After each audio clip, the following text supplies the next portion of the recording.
นแสนนานผ่านกาลเวลาแต่คิดขึ้นมาเมื่อได้แล้วใจยิ้ม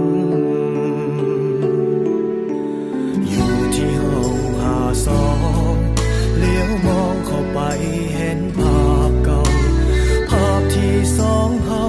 เคยนั่งเฮียนโต๊ะตั้งไม้เก่าๆที่เฮาเคยใส่นั่งขีดเขียนข้างฟ้าห้องเฮียน